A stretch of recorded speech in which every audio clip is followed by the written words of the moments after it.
Alright, so we're back up. This time I'll be the one playing, and hopefully we'll win that one. That'd be cool. Yeah, and with me I have John again, which you saw playing earlier. Yep, I was on earlier in the day. My name is John, for any of you guys who missed. I am the visual effects artist, Yep. so... Talked a little bit about that earlier. Yeah, Thibaut and Mark were talking a little bit about the effects editor earlier today, and I'm the guy who lives there. Lives in there, that's your life now. Yep.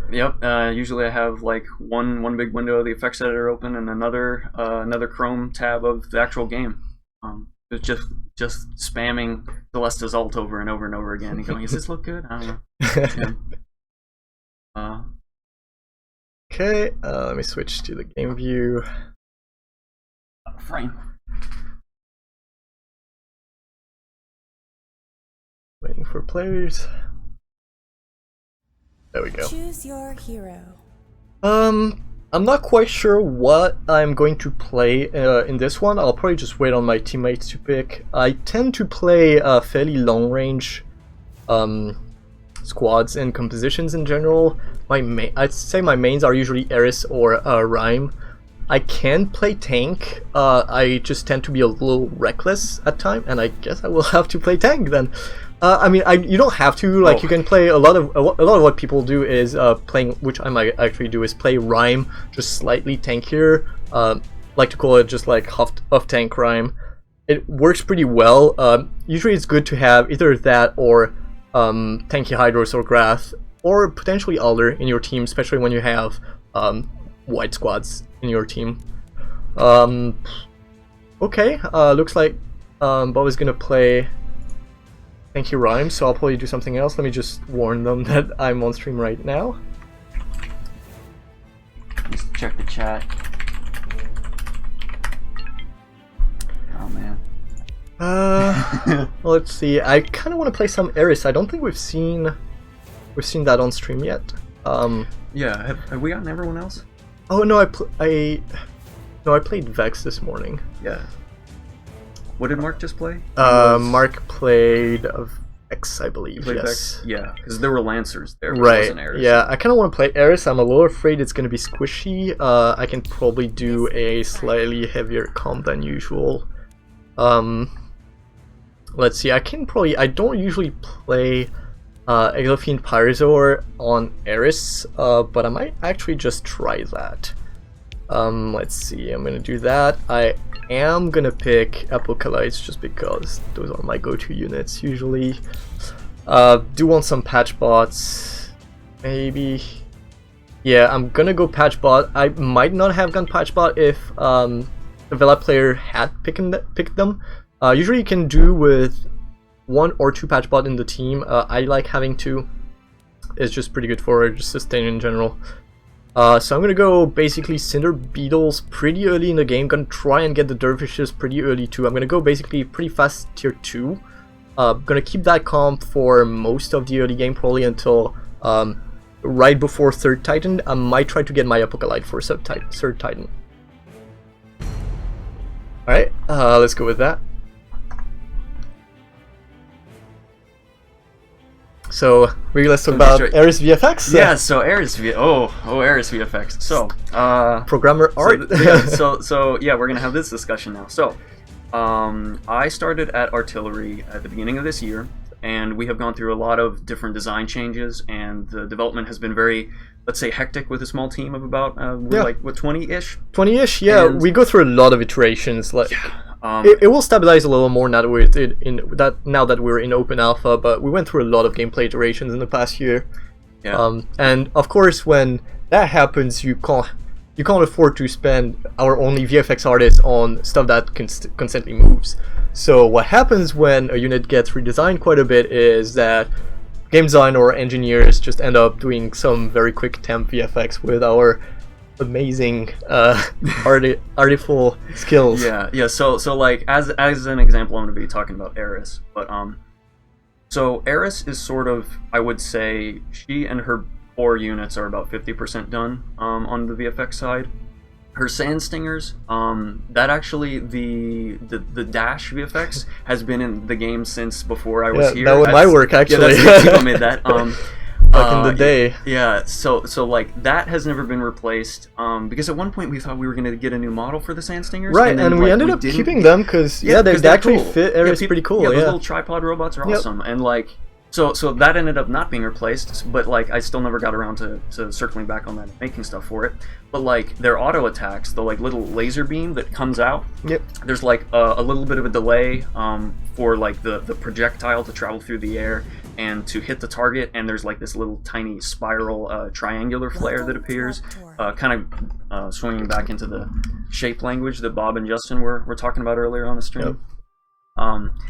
And Eris herself, she has a auto attack. She has her auto attack is that's me, but her ability originally, this is actually what her like second ability though, and On my way. originally it was just like a player color I'm actually gonna go down there. gradient, so it was just like this flat square that would appear, and like it was this really basic temp thing just to show that like she casts an ability.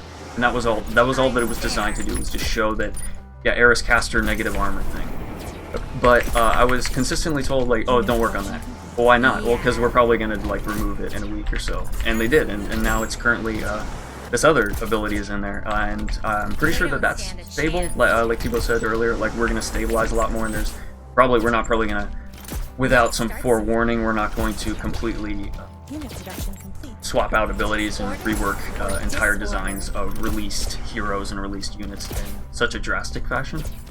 But yeah, so that's kind of the thing that I deal with on a daily basis, is like, what do I need to work on? What's the highest priority thing to do? And constantly talking with designers. I'm constantly pulling Bobby and Jordan over and say, hey, come take a look at this. And then they're like, oh, that's not a placeholder. Awesome. So We have the same thing in mind. yeah. Yep. Alright.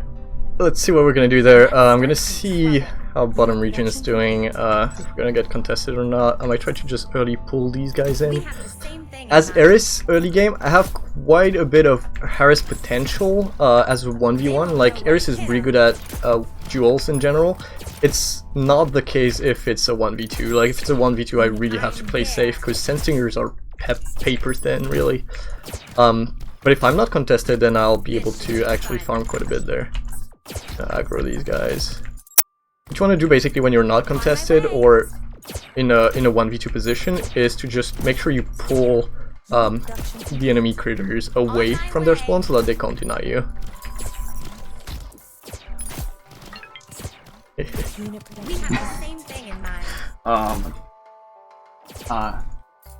Revenge's VG asks, Let's start some trouble. are there any units that have any VFX with like a cyclone of bones around them? A cyclone A of cyclone bone. of bones. Interesting. Cyclone of bones around. Oh, your thing. Cyclone of bones. I'm there. Well. Well, speaking of programmer art, have there been any bone? On my There's no way. bone. No, heroes. there's no bone No in there. skeletons. No No rattling. skeletons. No rattling at all in our game. that's not to say there never will Yeah, be, but there right could now be, there is could none. be skeleton squad or skeleton hero soon, coming soon. I'm there. No, like, I don't know. I'm not actually sure. I wonder if he's talking about the Zephyr, Tech level 2. No, or is that I know, just like I know a? who's asking me. Just, yeah. Don't worry about it. He's just messing. What do Most sensitivity. Let's start some trouble. I want to make sure we zone out. I'm wasting a ward here, but On it's my worth way. it.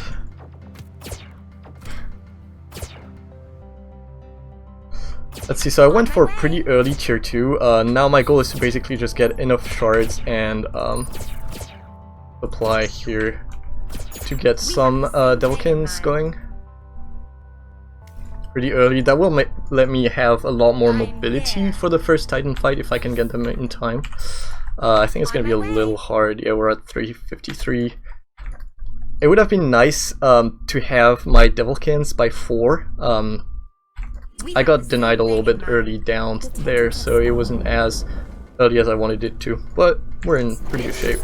We're gonna start pretty early on that Titan. While poking, Eris' main ability is just really good at dealing poke damage in general. It gets really amazing in late game, just because that was messed up for me. Just because it passes through unit at level 15, I believe, which lets you deal just a lot more damage to our armies. I'm just gonna use these little free units to just poke here, take their plate really fast, because the little beetles actually have a very fast attack. They're gonna have to put pressure here so that we don't finish the Titan. It's actually a pretty good moment for us to deal damage, because some of them are gonna be taken in the AoE here. I'm a little afraid of Vex right now, just because his main ability can do a lot of damage to my Spitfires. Titan placement is a little problematic for us right now. We're really close to getting it, but I can't really commit and go like out there, because if I get out of position I would be caught. We should have pushed a little harder here. It's not that bad. First Titans don't actually deal that much damage, but we might lose like a tower. Yeah, they're not really following up on this Titan though, so you can kill it uncontested. Basically, first Titans are just a little scary, just because of their AoE buff on the units around it. So if you do have the opportunity to push with it, it can get a little scary, because then it becomes much harder to take down the units with it. Nice. So we got it right before the tower is down, so that means that unless they push again, this shield here will regenerate and will actually leave us in a pretty good position. Okay, so I have 2 Devilkins coming out. I definitely want to get, if possible, to tier 3 before the next Titan. That'd be great. I do want to get some damage upgrades pretty soon, though.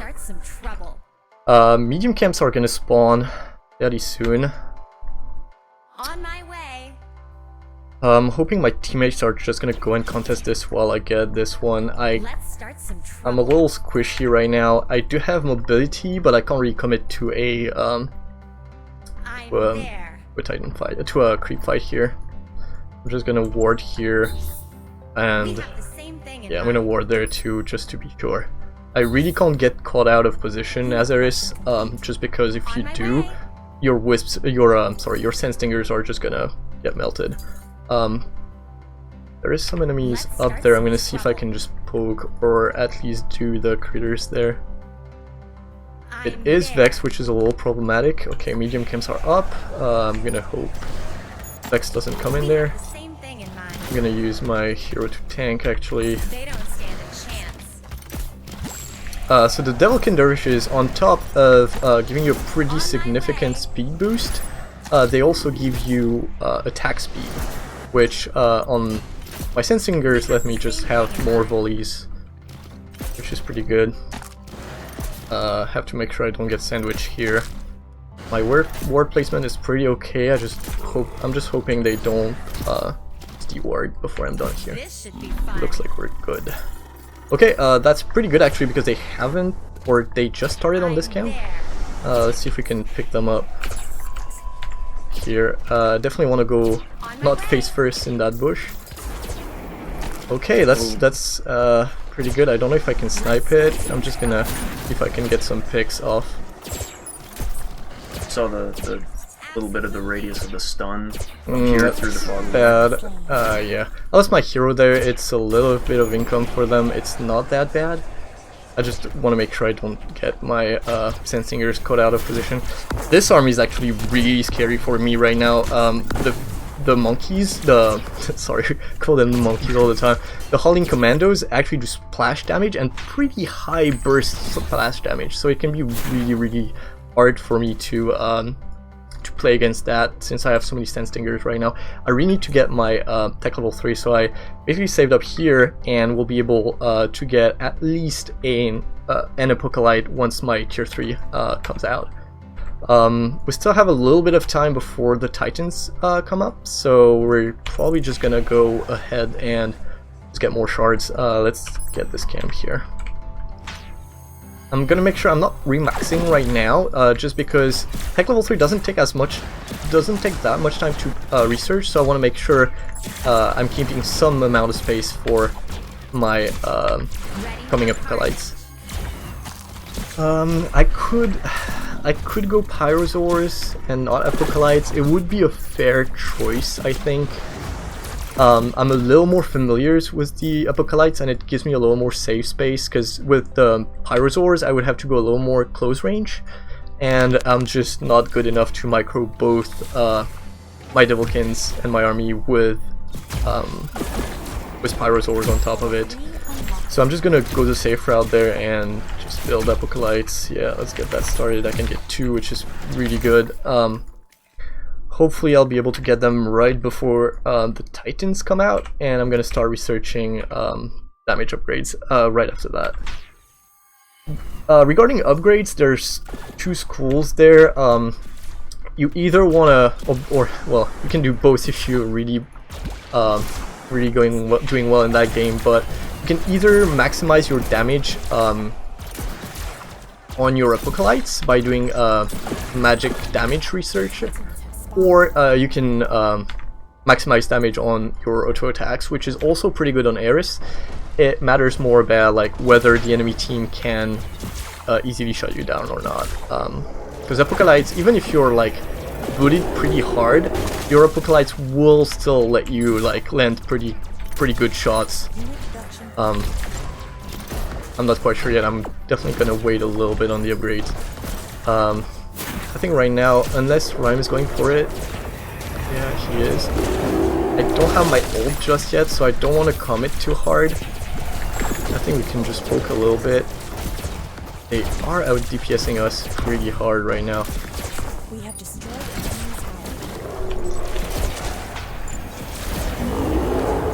They will be able. Yeah, I just got my Apocalypse here. Should have been a little sharper on that timing here. Rhyme is a little out of position here. If only I could get my ult here, that would be like really good actually. I do have my Apocalypse here, which yeah, definitely help on that fight. We might actually be able to get that one. Really nice, yep. That was a really close one. Apocalypse just like came out right on time. Want to make sure you don't get caught by that cone here. Pretty scary. It doesn't do much damage, but it stuns you for quite a while. So if you have the enemy teams or the enemy team around, it can be like pretty scary. The other thing I'm gonna do, I'm actually gonna go pretty heavy Apocalypse, I think. The thing I'm gonna go now is so ability power, just to well, just have more powerful destructive prophecies.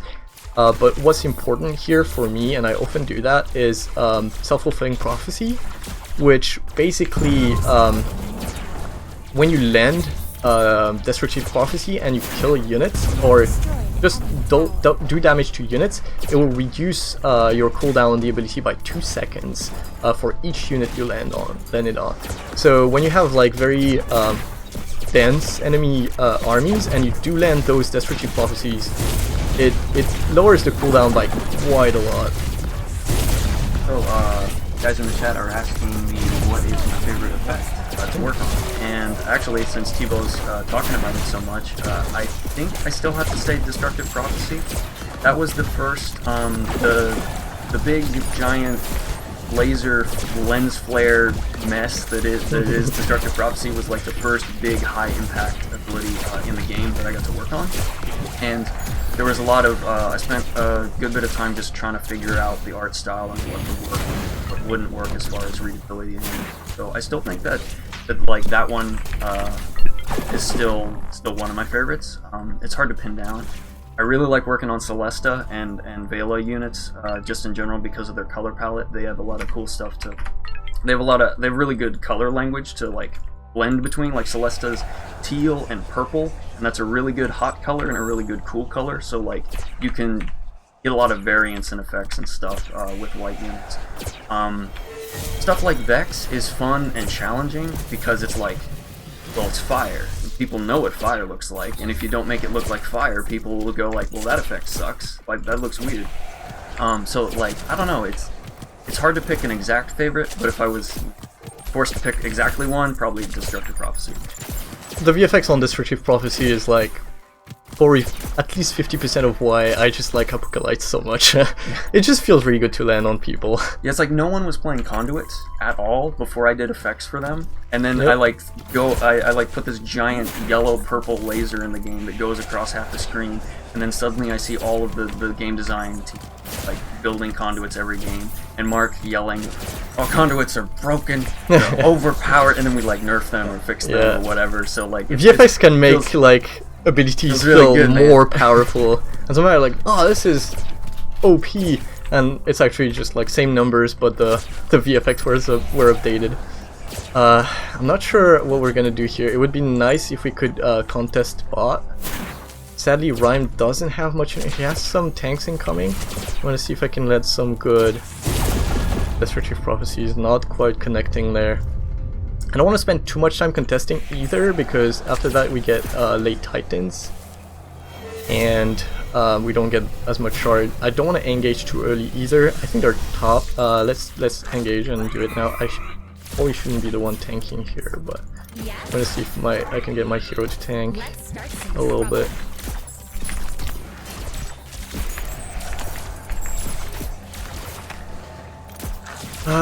Let's see, I'm gonna get more melee units a little bit just to have them front line. Rhyme's is playing a pretty good off-tank game right now, but they do have a lot of damage, so I kind of want to err on the side of safety and get my own front line there.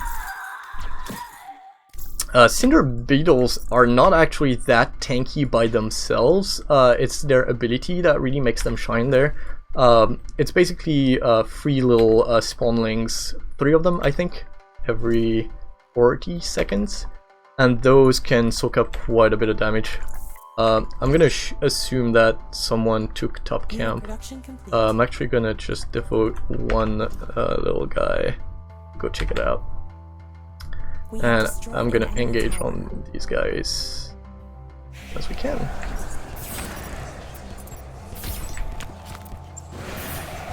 You want to try keeping like the uptime on Wardens as much as possible, just to get the DPS boost from it. Get a stagger. Yep. I basically need my last one, yeah, to have pretty much 100% uptime on it.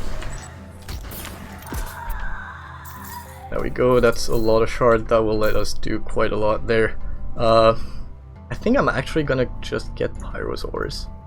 I'm gonna go pretty high supply now that I have a pretty good bank here. I have quite a lot of leeway in energy. I'm just gonna go pretty upgrade heavy now. I don't want to go too hard on it, just in case I have to rebuild. I want to leave some slots open.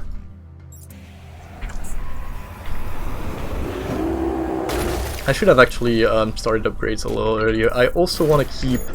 I'm gonna put another healer here. I want to keep some shards. I don't want to get too greedy and get too much of a shard army just yet. Just in case this fight actually doesn't go well for us. Because they now have to rebuild very shard heavy units. Ooh, that was a good shot there. Guess I'm patting myself in the back. See if we can get some other good shots here. So again, you see me landing like quite a few Destructive Prophecy. That's mostly because of the cooldown upgrade here that helps a ton. You might also be wondering why I haven't been using Eris' ult that much or at all this game. It's because I'm playing a very squishy comp that makes me have to play very, very safe with my positioning. And Eris' ult basically immobilize you for the whole duration, which can put you in a pretty bad spot. I really like what my ally is doing right now, which is they are split pushing. There's different ways you can split push. You can split push with your own army. I'm personally not very good at macro. I'm better at micro, so I prefer where an entire army of my allies split push, so I can devote most of my time on actually microing. That's pretty good. which is also why I didn't get Juggernaut or Engineer. If I was going for a self-split push, I would... Oh, let me help my allies here. I should have done that before. Let me pick that off.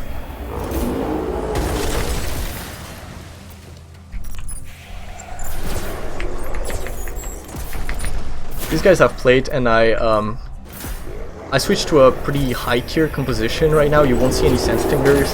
That's mostly because I didn't research much defense upgrades. So at this point in the game, my sense fingers would get like melted, especially because the enemy green player has quite a few commandos, which would be pretty bad for me.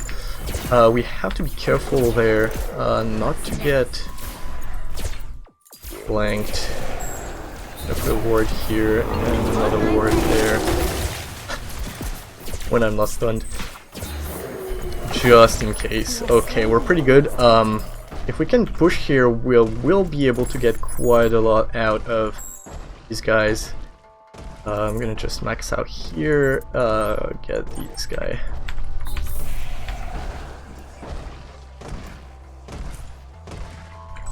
If we can push with it. We could collapse.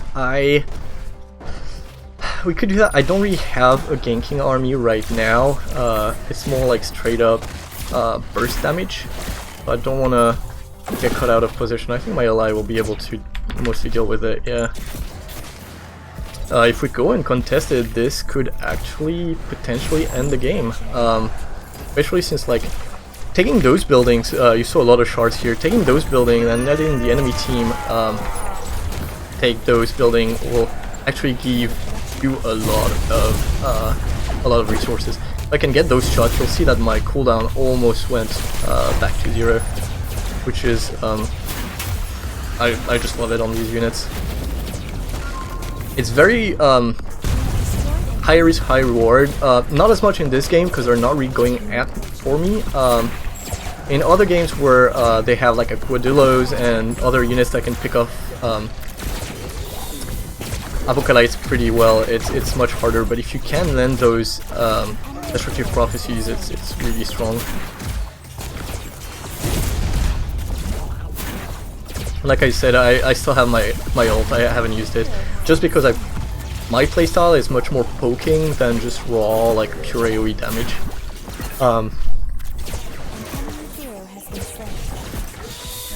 One good question in game, which is there any way to catch up in this game? There definitely is a lot of ways to catch up in this game.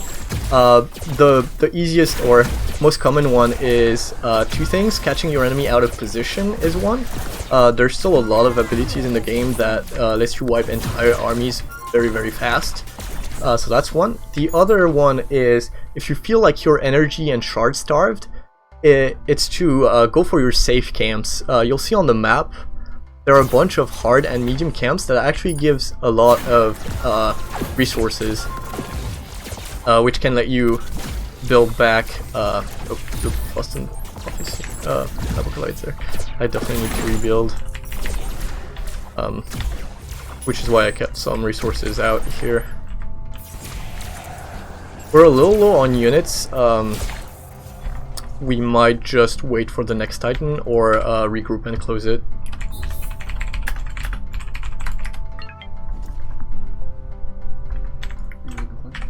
Okay, let's see. To close this one, I'll probably just go with what I have in the prod right now. I like having a couple Cinder Beetles to tank in front of me. Let's see. Yeah, I have ability power level 3, which is really good for my Apocalypse shots. One of the players lagging out a little bit. Hopefully we'll be back. Want to talk more about development of Apocalypse more? Or? Sure. Let's see VFX wise. Well, I mean, just in general, that unit really has changed a lot. That unit has changed a lot, both in terms of just raw numbers. I feel like the ability hasn't changed that much. No. It's always been that short delay, high burst, fairly, I'm not gonna say small, it's not small, but like fairly constrained AoE damage. what's changed a lot on it is the numbers and the actual model of that unit. The model changed a lot. So originally, and I guess this is delving a little bit further back from my perspective of Atlas. At the time, it was just a placeholder unit, and it was called the Meteor Bomber, because that's what it did. It had an ability called Meteor, and a meteor came down from the sky and hit stuff. And it was like this little red guy with some tech, and over the course of the first couple months that I was here, it transitioned into the Apocalypse. It was like going from just this red dude running around to this sorcerer hooked up with all kind of machinery, and he has this pipe that he's smoking, and like sitting cross-legged on this machine, and instead of a meteor, he like calls down weird energy from the sky, from a tear in reality or whatever, and that really kind of he was the first full pipeline of like essentially new model, new unit, new effects, new animations. That was like the first guy all the first one all the way, all the way through the pipeline with the full art team. Because prior to that, it was no VFX at all.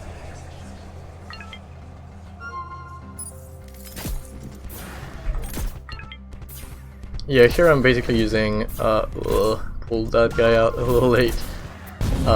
Using my Cinder Beetles to tank the towers whenever I can. Let's see, gonna just backfill with dervishes. We could actually try and push and end the game now. Vex is still a little scary, so I'd rather just farm a little bit more and wait for the next wave of Titan, which we should hopefully be able to take pretty comfortably. I'll make sure I'm not gonna fall out of position here.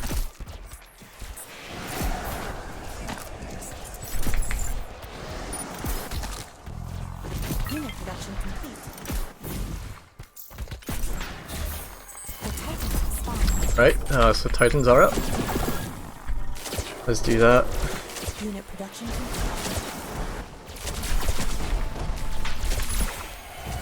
I have a little too many patch bots right now. We don't actually need that much sustain. I kind of like blindly build them. Okay, this is like the only case where I usually use my ults where it's like really safe and great on it. Also level 20 makes it have a pretty huge AoE, which does help not committing to it.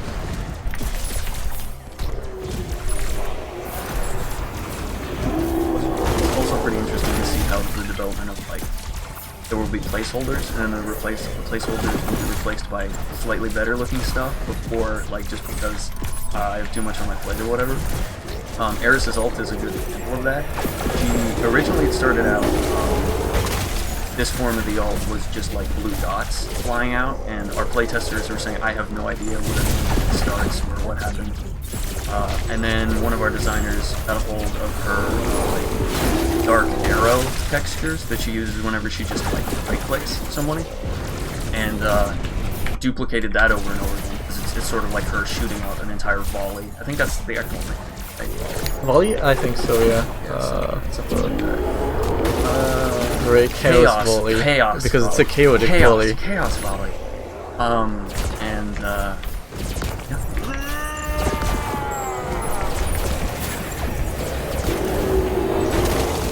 So while like I'm feeling pretty confident in terms of DPS and just potential, even though these guys just died, I still don't want to overcommit, because even if Vex's army right now is mostly tier 1s, probably because they're a little shard starved, Vex still has his ultimate, which can literally wipe my army in one shot, so I just want to be careful there. Maybe not quite literally, because I have a few upgrades. But I do not. Alright, so this is gonna go mostly uncontested. Just gonna run out 4 kicks.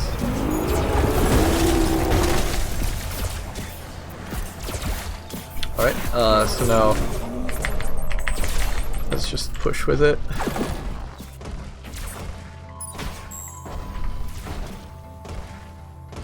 Yeah, I want to make sure with Eris you never get caught out of position, so you want to ward up there as early as possible, unless you don't click. just to be sure you're not, because it's very easy to flank someone from the foreground here, especially as Rhyme. You have some like pretty good frost color shots.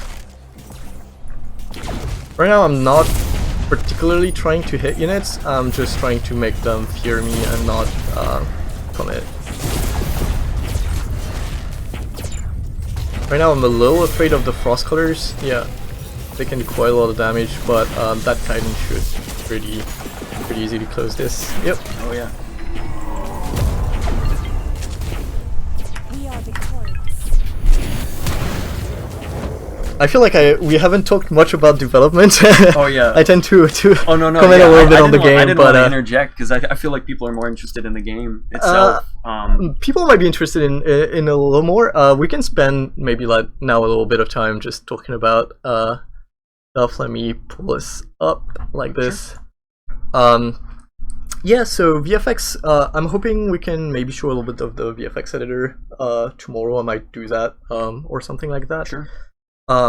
Yeah, so what's your maybe you've talked about that and I was just so into the game I didn't hear it, but what's your next plan for VFX? Oh, so for next plans, I actually did not talk about it. Right now, as we speak, I don't you know.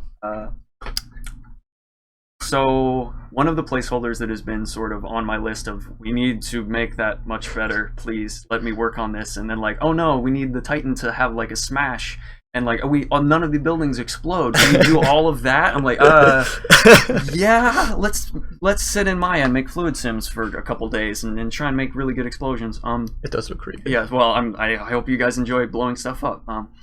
But yeah, right now on my plate, one of the most infamous abilities has been Celesta's ult.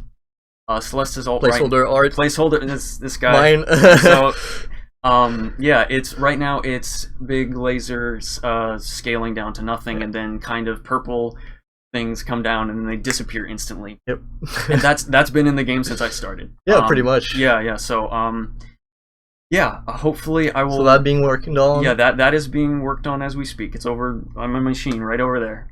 So basically, we tried to focus, since we have like John and only John working on a ton of VFX. Like it's 56 units. Each unit's having their own attack and their own abilities most of the time, plus all the environment like buildings, nexus, ambient stuff. It's a lot of work. Yeah, this is for one man. We're glad John is here. This is a very daunting project. Whenever I came on, I've never worked on a game solely by myself. It's like I've always had at least one other person working on VFX before. So this was definitely a challenge, especially since it was an RTS, and I know, since I play RTSs, I know how much it's like every single guy, whenever you right click on something, has to shoot a bullet, and it has to read, and you have to know that you're taking damage, you have to know that you're hitting people, it has to feel good, and it can't be too loud. Yes. It like that is readability really, is actually a really key element especially in top-down games like this. Just because you have to know like who's attacking, is it dangerous or not, and you obviously can't go like all out, because if every single spell is like explosions everywhere and lance flares and everything, it just gets messy, and then you can't tell what's happening. Even just balancing the saturation, like the brightness and how vivid the colors are, is a really hit or miss thing. I've been one of the things that I've been noticing, because like whenever I look at the game, that's all I see now. It's just like, oh, the Trebuchet's stuff is really green. Do I want it to be that green?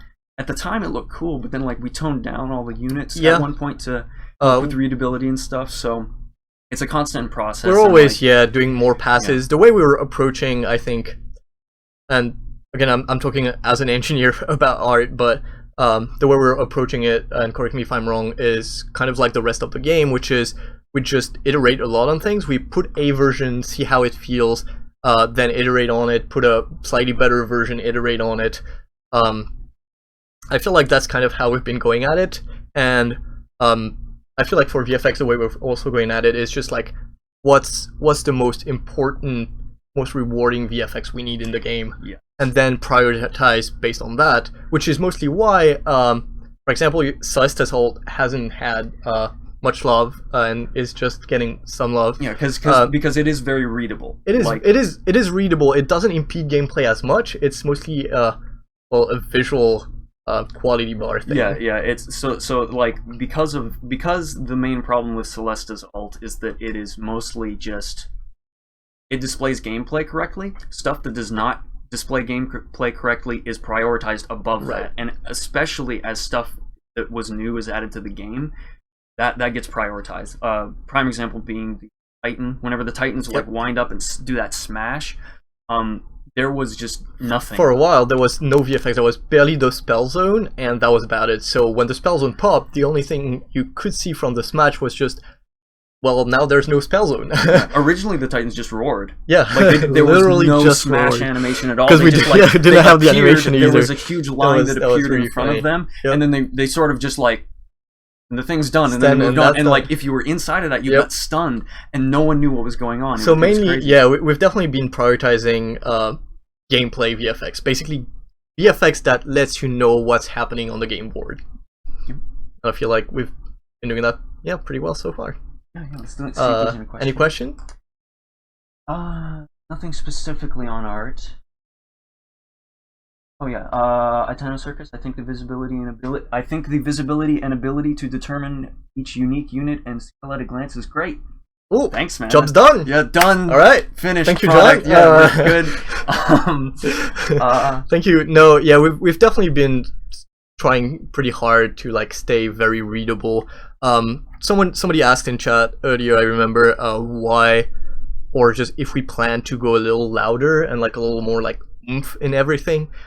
We've been, and yeah, feel free to like correct me on this. We've been erring on the side of being pretty conservative on how loud things are. We do want things to feel good and feel impactful, but considering it's an army battler with a lot of different units on the screen, you can get like 20 different units in the same battle, and if every single unit has an ability that has a lot of VFX and a very loud VFX, then it gets really hard to read those battles. Yeah, context is incredibly important whenever I'm something. If it's something like an ult where the max, like even just the like core, when I'm making the effect, I have to consider, okay, how many of these particles can spawn? How many of these particles have the abilities to spawn at the same time?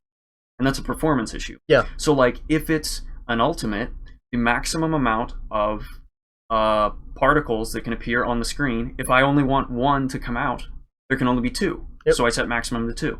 Because like, yeah, you like there's never going to be 6 for Celestas. There's definitely a lot of performance consideration, and I think VFX in the art team is actually one of the most critical in that point, which is the amount of complexity you can put in a VFX is very dependent on what unit the VFX is for. On bouncing back on the example John just said, which is that ultimates first happen on your same team because of the unicity of the heroes can only happen once per team. So you know that you won't have more than two of the same ultimate at the same time. So you can go like much higher in terms of particle count or just raw complexity. But if we're talking about tier 1s, like Vex and Spitfire and auto attacks and stuff like that, there can be a lot of those. Yeah, like Vela and her Raptors are very kind of different because they both have a very similar looking projectile attack. It's this yellow triangular thing that shoots out, and Vela's is a really easy example, but like Vela's leaves a trail. There's like a trail of additional detail that kind of trails behind the main core of the particle to help sell it as like, this is the hero particle, this is important. Yep. But the Raptors are just like a quad. It's just a single square with a texture on it that goes through and hits the target. Yep, and that's mostly because, well, you can get, what, 14 of those units? Something I'm not like sure that? what the max count, it changes so much. The max count tends to change quite a bit. And it's going to be changing more, because right now, the maximum amount of players that can pick the same type of unit is 2. Like, there can only be, like, someone could pick Hydros and someone could pick Rhyme, and they could both go Ice Frog. But if we had a third blue hero, like, that'll change. Somebody could so play I'll have full to blue, yeah, it's like a constant process, and I'll have to reevaluate that. Yep. Yeah. Definitely a lot of thoughts go into making a single VFX. It's a ton of work. Yeah. A lot of performance issues, not issues, but considerations. Performance concerns, considerations. Yeah. Especially as like, eventually maybe we might be able to turn certain things on and off for low and min spec, because right now the VFX, there's no sort of a VFX setting in the Yeah. options. What you see on tiny, really, really low spec machines is going to be exactly the same as top tier. Yep, we've max done graphics cards. I mean we're just in alpha. We're doing pretty consistent optimization tweaks. We just do them as we feel we need them, just because we don't have as much time as a big team to work on that kind of stuff. And we've been starting on it's usually called LOD for level of details, which is basically just either based on view distance or just your computer specs, right? Whether you have like a very beefy CPU and GPU or you're playing on a low-end laptop, we want the game to run well on all of those. So obviously all of these effects, all of these like post-processing, all of these animations and stuff like that, we can't have the same quality on all these machines if we expect them to all run the game at, say, at least 60 FPS. So what we did for pretty recently actually, for example, the environment art, which is if you're playing on a lower end machine, you can either set the setting or just let the settings pick themselves, and that will basically lower the amount of props the environment will have, and that lets the game run much better on lower end. We do plan on doing that for VFX. We've been fairly conservative there, so it's not been too much of an issue yet. But to enable John to just go more complex, because we do have quite a bit of leeway on high end for VFX, yeah. But right now he has to work like across the whole range of hardware, just because we haven't yet implemented LOD and just quality settings for VFX yet. I'm just going through the chat. Yeah. Whoa. Going out of control. I gotta scroll back. Too much chat. Yeah. If I just want to, I don't know. It's not really a question, but thank you, Rootcat. He says, no. Chat keeps moving. Sounds like a lot of work. I enjoy the game. I think it's got a good amount of. The chat keeps. Okay. I think if you scroll enough, it will keep you. Oh no. The same. Yeah, he said, and like you said, it's still in the alpha, and that's actually something that I think about a lot, because compared to the rest of the team, I haven't been here as long, so I'm sorry if I came off as defensive. He says that in there. I don't mean to be. And in fact, if you have any concerns, anything that is in the game that you have feedback on, please let us know. Let us know. Seriously, that's the best way to help us, actually, because it's very easy for us to get tunnel vision. Like we really try to have like a very broad view of the game, but we make and play the game every day for like, I don't know, many hours, and it's very easy for us to disregard something, and it's up to I feel like I really need to be playing the game more. Most of the times, like whenever I am always in the engine, and I'm always running around as a hero or a unit or whoever I'm working on, and kind of like approaching it from a user experience kind of deal. Like I'll just cast the ability over here, like go on an enemy team and like get 2 monitors up and have 1 enemy and 1 friendly, and like what does it look like whenever this is being cast on me, and like try and figure out that feel.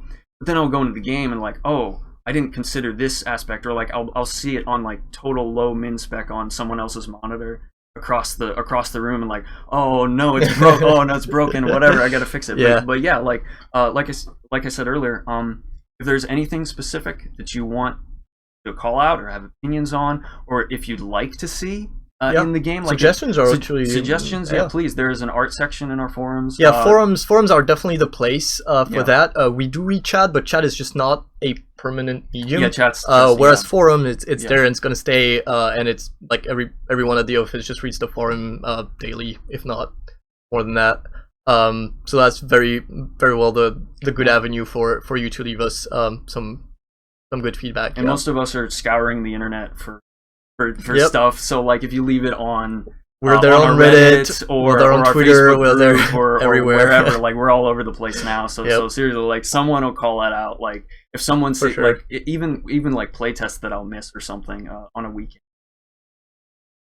Like someone like Harrison will just see someone have a comment about VFX, and he'll like screen cap it, and then just send it to me and said, "Hey, we got feedback for you." And I'm like, "Oh, what is it? Oh, wait, what? I gotta go and fix that." So yeah. So it's. So super useful. Yep, always looking for feedback, which was what this alpha is for, really. Okay, so I am way behind on chat. Let's see. Let's take a couple more, and then I believe was it someone else was going to cast a game after that. I don't remember who it was, but Harrison, I think. Maybe it was Harrison. We'll Harrison check on them. Let's yeah. take a couple more, and then Okay. we'll give them the seat. Okay.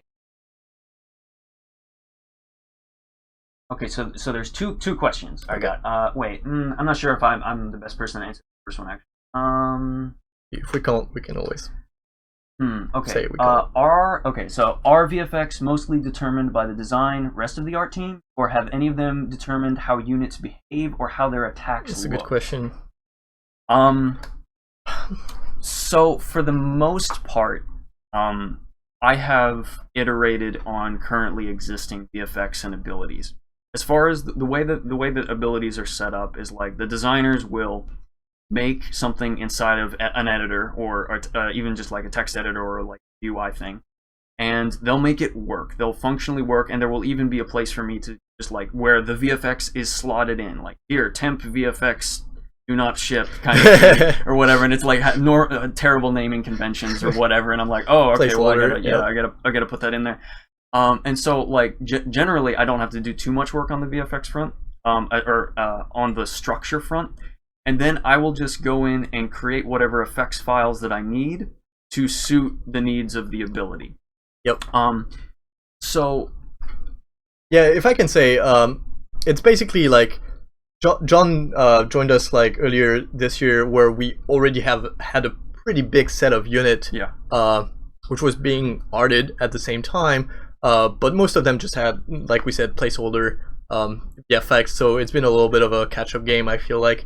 But in the future, hopefully, it will be a little more back and forth. Yeah, and as far as like the art style and design of the effects, that's kind of up to my discretion. Yep. Like I still think the biggest change is probably the meteor to the laser, the sky laser. Just and the white VFX helped a ton in defining I totally the style of it. I feel like that's actually a very good example of was the VFX.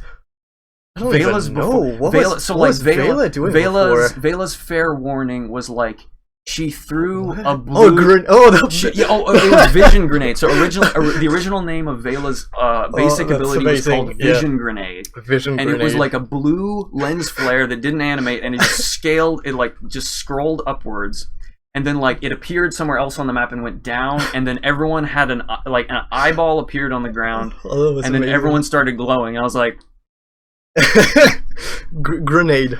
Grenade. So I changed it to kind of be this more magical, glowy technical, orange, technical thing. So now she throws like this beam into the sky, and it's supposed to like, arc like up and down off camera. It like arcs up and down and like coats everyone in like light magic light stuff. Magic, and then like reticles appear of like, okay, these guys are targeted, and because Vela's a sniper and all of her stuff are really snipery. Yep. So yeah, I mean, as far as the art style, that's generally the leeway that I have. Yeah. It also helps define, in a sense. I feel like it's a lot of the case for white, which is having VFX, like proper VFX put on top of it, helps actually shape more of the upcoming models. Like now, it helped us like define colors and shapes even more than we had before. Yeah, even talking with Justin whenever he's working on a character, if I make a VFX, a really good example is the Ember Fiend. His tail has like a mouth that's like orange, hot, red, glowing, like an exoskeleton. Glowing, because like he like bends down and shoots fire out of it to spawn the heat waves, and like he shoots like a little glob of lava out of it and whatever.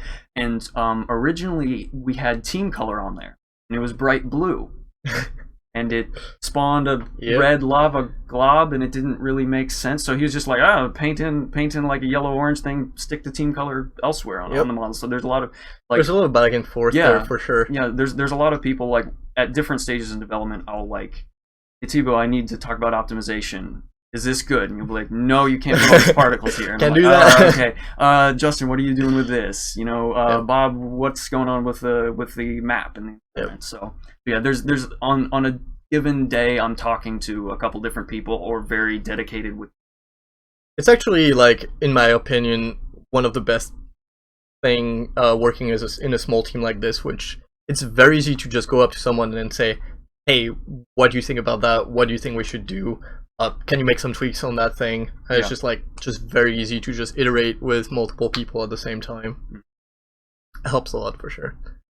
One last or mostly it. Okay. As far as art questions and stuff, like there's other stuff, but I think people in the Yeah, chat we might can- have better answers. Yeah. I don't. Yeah. Let's do that. I don't have Okay. anything else like that. We're gonna take a short break again, and we're gonna have our next set of streamers coming up. So thank you, and we'll see you in a bit. Thanks, guys.